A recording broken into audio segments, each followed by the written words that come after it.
ତ ଫାଇନାଲି ଆସି ଗଡ଼ଚଣ୍ଡୀରେ ପହଞ୍ଚିଗଲୁ। ତ ଯେଉଁ ଭାଇମାନେ ହଦଗଡ଼ ଆଉ ଚକ୍ରତୀର୍ଥର ଭିଡ଼ିଓ ଦେଖିନାହାନ୍ତି ତ ଡେସ୍କ୍ରିପସନ୍ରେ ଲିଙ୍କ୍ ଅଛି, ତ ଯାଇକି ଦେଖିପାରିବେ। ଆଉ ତ ଇଏ ରହିଲା ଚକ୍ରତୀର୍ଥର ଫ୍ରଣ୍ଟ ସାଇଡ଼୍, ଯେଉଁଟାକି ସାମ୍ନା ପାଖ ଭ୍ୟୁ। ତ ଏପଟେ ରହିଲା କାର୍ଯ୍ୟାଳୟ, ମତଲବ ଚକ୍ରତୀର୍ଥ ମନ୍ଦିରର କାର୍ଯ୍ୟାଳୟ ରହିଲା ଏଟା। ତ ଏଠି ଲେଖା ଅଛି ଗଡ଼ଚଣ୍ଡୀ ମନ୍ଦିର ପରିଚାଳନା କମିଟି ଅଂ ଯୁବ ପରିଷଦ କାର୍ଯ୍ୟାଳୟ। ତ ଏଠି ସୂଚନା ଲେଖା ଅଛି ମାଙ୍କଡ଼ ପ୍ରତି ସାବଧାନ। ଏଠି ଭାଇ ବହୁତ ମାତ୍ରାରେ ମାଙ୍କଡ଼ ଅଛନ୍ତି, ବହୁତ ମାତ୍ରାରେ। ଯୁଆଡ଼େ ବି ଦେଖି ଖାଲି ମାଙ୍କଡ଼ ହିଁ ମାଙ୍କଡ଼। ଆଉ ଏଇ ଜାଗାଟି ବହୁତ ଶାନ୍ତିପୂର୍ଣ୍ଣ ଜାଗା। ତ ଯେଉଁମାନେ ବି ଆସୁଛନ୍ତି ପିକନିକ୍ କରିବା ପାଇଁ କି କିଛି ଭୋଜି ଫୋଜି କରିବା ପାଇଁ, ତ ଆରାମସେ ଭାଇ ଆସିକି ଏଠି ଭୋଜି ଫୋଜି କରିପାରିବେ। ପାହାଡ଼ ଉପରକୁ ଯାଇକି ଆରାମସେ ସବୁ ପାଣି ଫାଣିର ସବୁର ସୁବିଧା ମିଳିଯିବ ଏଠି। ତ ବହୁତ ଶାନ୍ତି ଜାଗା। ଆଉ ଏଟାକୁ ଲଭ୍ ଇନ୍ ଦ ସ୍ପଟ୍ ମଧ୍ୟ କୁହାଯାଏ। ତ ସେଟା କାହିଁକି କୁହାଯାଏ, କ'ଣ ପାଇଁ କୁହାଯାଏ, ତ ଆଗକୁ ଭିଡ଼ିଓ ଦେଖନ୍ତୁ ତ ଆପଣମାନେ ନିଜେ ଜାଣିପାରିବେ ତ ଲଭ୍ ଇନ୍ ଦ ସ୍ପଟ୍ କାହିଁକି କୁହାଯାଏ। ତ ଏବେ ଆମେ ମନ୍ଦିର ଆଡ଼କୁ ଚାଲିଲୁ। ତ ଏବେ ଆସି ମନ୍ଦିର ପାଖାପାଖି ପହଞ୍ଚିଗଲୁ। ତ ସାମ୍ନାରେ ମନ୍ଦିର ରହିଲା। ଏଟା ମନ୍ଦିରର ଫ୍ରଣ୍ଟ ସାଇଡ଼୍। ତ ଏପଟେ ଯେଉଁ ରାସ୍ତାଟା ଦେଖୁଛନ୍ତି, ଏପଟେ ପାହାଡ଼ ଉପରକୁ ଯିବା ପାଇଁ ଏପଟେ ସେଇ ରାସ୍ତାଟା ଅଛି। ତ ଏଟା ରହିଲା ମନ୍ଦିରର ଫ୍ରଣ୍ଟ ସାଇଡ଼୍, ଯେଉଁଟାକି ଏଠି କିଛି ପଥରରେ କିଛି ମୂର୍ତ୍ତି ଅଛି। ତ ଏଟା ରହିଲା ମନ୍ଦିରର ଫ୍ରଣ୍ଟ ସାଇଡ଼୍। ତ ସେପଟ ସାଇଡ଼୍ ଦେଇକି ଗଲେ ପାହାଡ଼ ଉପରକୁ ଯାଇପାରିବେ। ତ ଛୋଟ ମୋଟ ୱାଟରଫଲ୍ ଅଛି, ଦେଖି ପାରିବେ। ତ ଭିଡ଼ିଓର କଣ୍ଟିନ୍ୟୁ ରୁହନ୍ତୁ, ତ ଆଗକୁ ସବୁ କିଛି ଦେଖିପାରିବେ। ତ ଇଏ ରହିଲା ମନ୍ଦିର। ତ ଏଠି ମନ୍ଦିରର ଫ୍ରଣ୍ଟରେ ଲେଖା ଅଛି ଓଁ ଗଡ଼ଚଣ୍ଡୀକାୟ ନମଃ। ତ ମାଆଙ୍କ ମନ୍ଦିର ଭିତରକୁ ଏବେ ଯିବା, ଦେଖିବା ମାଆଙ୍କୁ। ତ ଭିତରେ ଆଉ କ'ଣ ସବୁ ଅଛି ଦେଖିବା।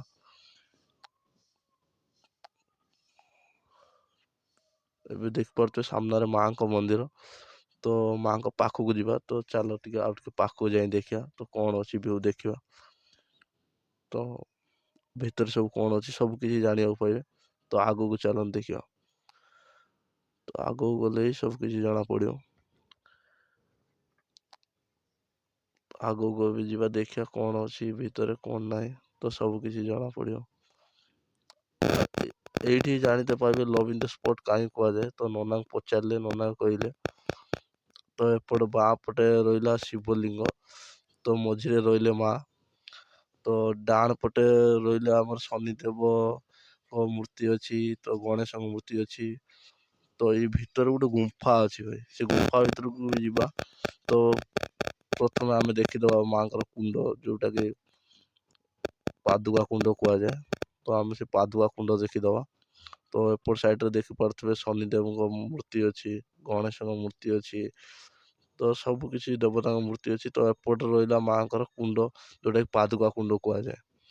ତ ଏବେ ଆମେ ଭିତରକୁ ଯିବା। ଭିତରକୁ ଗଲେ ହିଁ ଭାଇ ସବୁ କିଛି ଜଣାପଡ଼ିବ ଭିତରେ କ'ଣ ଅଛି କ'ଣ ନାହିଁ। ତ ଏପଟେ ଗୋଟେ ସୁଡ଼ଙ୍ଗ ଟାଇପ୍ର, ଗୁମ୍ଫା ଟାଇପ୍ର ଗୋଟେ ରାସ୍ତା ଅଛି।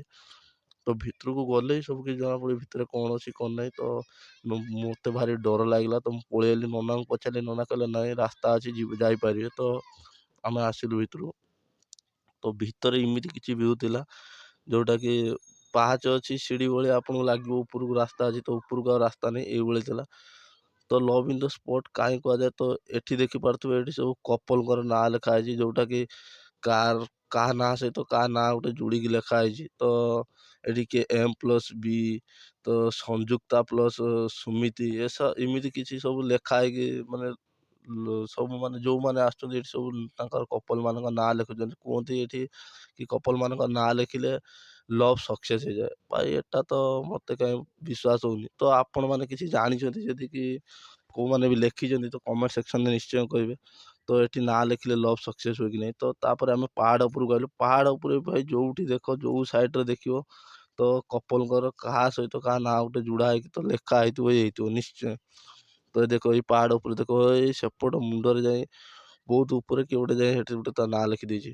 ତ ତା ନାଁ ସହିତ କାହା ନାଁ ଗୋଟେ ଯୋଡ଼ିକି ଲେଖା ହେଇଛି। ତ ଏଠି ସବୁ କୁହନ୍ତି କି ନା ଏଠି ପାହାଡ଼ରେ ନାଁ ଲେଖିଲେ ଲଭ୍ ସକ୍ସେସ୍ ହେଇଯାଏ। ସେଥିପାଇଁ ଜାଗାଟାକୁ କୁହାଯାଏ ଲଭ୍ ଇନ୍ ଦ ସ୍ପଟ୍ ବୋଲି ଜାଗାଟାକୁ କୁହାଯାଏ। ବହୁତ ଶାନ୍ତିପୂର୍ଣ୍ଣ ଜାଗାଟା। ତ ଆମର ତ ଭାଇ ସିଙ୍ଗଲ ଭାଇମାନଙ୍କର କିଛି ନାହିଁ। ଆମେମାନେ ଆସିବୁ ଭାଇ ଭୋଜି କରିବା ପାଇଁ ଆମର ଏଇ ଜାଗାଟା ପୁରା ପରଫେକ୍ଟ। ସାଙ୍ଗସାଥି ନେଇକି ଆସ ଆରାମସେ ଭାଇ ଭୋଜି କରିବ, ବସିବ, ଖାଇବ, ଶାନ୍ତି ମଜା କରିକି ଭାଇ ଯାଇପାରିବ। ତ ଏଇ ଯେଉଁ କଥାଟି ଯେଉଁ ଭାଇ ନନାଙ୍କୁ ବି ପଚାରିଲି, ନନା କହିଲେ ହଁ ଏଇଟା ନାଁ ଲେଖିଲେ ସକ୍ସେସ୍ ହେଇଯାଏ। ଭାଇ ଏଇଟା ବିଶ୍ୱାସ ହଉନି ମୋତେ। ତ ଆପଣମାନଙ୍କର କାହାର ସକ୍ସେସ୍ ହେଇଛି କି କେଉଁମାନେ ନାଁ ଲେଖିଛନ୍ତି ତ କମେଣ୍ଟ ସେକ୍ସନରେ ନିଶ୍ଚୟ କହିବେ ଏଇଟା ସତ କି ମିଛ। ତ ତାପରେ ଆମେ ଆସିଲୁ ଏପଟ ସାଇଡ୍ କି ମନ୍ଦିରର ବ୍ୟାକ୍ ପଟ ସାଇଡ୍। ତ ଏପଟେ ଏଇ ମନ୍ଦିର ପଛପଟ ସାଇଡ୍ ଯୋଉଟା କି ବ୍ୟାକ୍ ସାଇଡ୍। ତ ଆମେ ଦେଖିବା ମନ୍ଦିରର ବ୍ୟାକ୍ ସାଇଡ୍ରେ କ'ଣ କିଛି ଭିଉ ରହୁଛି, କ'ଣ କି ଭଳିଆ ଜାଗା ଅଛି।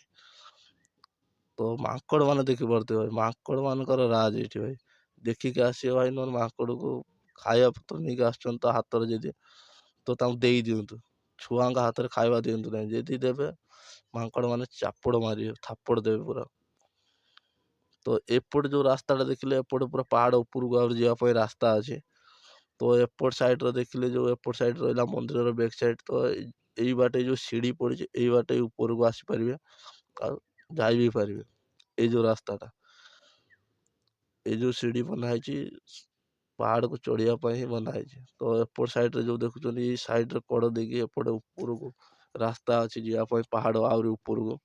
ତ ଟାଇମ୍ ହେଇଯାଇଥିଲା ତ ନନା ମନା କଲେ। ତ କହିଲେ ଏବେ ଉପରକୁ ଯାଉନି, ବାଘ ଆସିବେ, ହାତୀ ଫାତୀ ବି ଆସିବେ ଟାଇମ୍ ହେଇଗଲେ ସନ୍ଧ୍ୟା ହେଲେ ତ ବନ୍ଦ ହବ, ପଳେଇ ଆସ। ତ ଆମେ ସବୁ ପଳେଇ ଆଇଲୁ।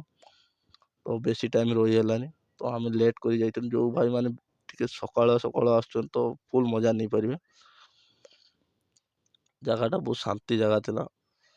ତ ବହୁତ ଭଲ ଲାଗିଲା। ତାପରେ ଆମେ ତଳକୁ ଆସିଲେ ଏଠି ବି ଦେଖନ୍ତୁ ଭାଇ, ଏଠି ବି ପାହାଡ଼ର ଦେଖନ୍ତୁ କାହା ନାଁ ସହିତ କାହା ନାଁ ଗୋଟେ ଯୋଡ଼ା ହେଇକି ତ ଲେଖା ହେଇଥିବ ହିଁ ହେଇଥିବ। ତାପରେ ତଳକୁ ଆସିଲା ପରେ ଭାଇ ମାଙ୍କଡ଼ଙ୍କର ରାଜ ଦେଖନ୍ତୁ ଭାଇ। ଓ ଭାଇ ଓ ଏଇ ଗଲା ଗଲା ଗଲା ମାନେ ମାଙ୍କଡ଼ ଏଠି ମାନେ ଭାଇ ଖାଇବା ଦବ ଉପରେ ତ ମାଙ୍କଡ଼ ଆସିକି ପୁରା ତମ ଉପରେ ବି ଚଢ଼ିଯିବେ। ସେପଟ ସାଇଡ୍ ଦେଖନ୍ତୁ, ସେପଟ ସାଇଡ୍ ଦେଖନ୍ତୁ। ତ ମାଙ୍କଡ଼ ଭାଇ ମାଙ୍କଡ଼ ତଳକୁ ଆସିଲା ପରେ ଆମେ ଦେଖିଲୁ ପୁରା ମାଙ୍କଡ଼ମୟ। ତ ଖାଇବା ବିସ୍କିଟ୍ ଦେଲା ବେଳେ ପୁରା ମାଙ୍କଡ଼ ପୁରା ତମ ଉପରକୁ ଡେଇଁ ପଡ଼ିବେ।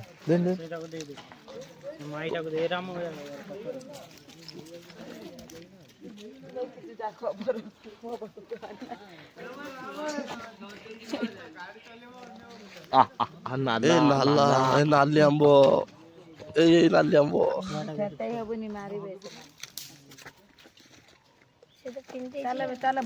ଇଏ ତ ଭାଇ ପୁରା ଏଇ ଭାଇ ଇଏ ତ ଏବେ ପୁରା ଡିଜେ ବଜେଇବ ଆଉ। ଦେ ନାଚି ଦେ, ନାଚ ନାଚ ନାଚ। ଏଇ ଦେଖ ଭାଇ ଏଇ ନାଚିଲା। ନାଚ ନାଚ ନାଚ ନାଚ, ନାଚ ବାଛନ୍ତି ନାଚ, ନାଚିଦେ ନାଚିଦେ ନାଚିଦେ। ଏଇ ନାଚିଲା, ନାଚ ନାଚ ନାଚ। ସିଏ ବି ଭିଡ଼ିଓରେ ଆସିବ ନା, ସେଥିପାଇଁ ନାଚୁଛି, ନାଚ। ବାପୁ ଯଦି ଭାଇ ଭିଡ଼ିଓ ଭଲ ଲାଗିଛି ତ ଭିଡ଼ିଓ ଗୋଟେ ଲାଇକ୍